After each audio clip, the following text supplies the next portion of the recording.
मध्यरात्रीपासूनच कल्याण डोंबिवलीच्या परिसरात मुसळधार पाऊस झालेला आहे। कल्याणच्या कपोते वाहन तळासमोर पाणी साचलेले आहे। कल्याण स्टेशन परिसरातील सखल भागात सुद्धा पाणी साचले आहे। त्यामुळे कामावर जाणाऱ्या चाकरमान्यांचे चांगलेच हाल होत आहे। नवी मुंबई असेल, भिवंडी असेल, कल्याण डोंबिवली परिसर असेल, ठाणे असेल, या संपूर्ण भागांनाच रात्रीपासून पावसानं चांगलंच झोडपून काढलेलं आहे। कल्याणच्या कपोते वाहन तळासमोर पाणी साचले। अधिकची माहिती आपले प्रतिनिधी विशाल वैद्य यांच्याकडून घेऊया। विशाल, आत्ताची नेमकी परिस्थिती काय? पाऊस अजूनही सुरूच आहे का? काय नेमकं?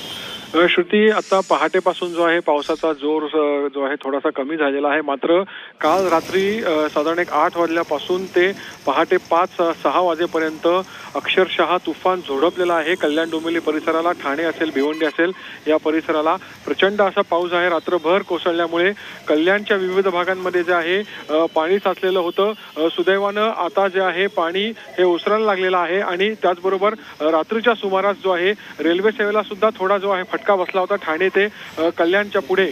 मात्र आता पाऊस जो आहे तो जो कमी झालेला आहे, पाणी ओसरलेलं आहे, त्याच्यामुळे आता जो आहे रिमझिम पाऊस सुरू आहे। त्यामुळे सध्या जी आहे परिस्थिती नियंत्रणात आहे।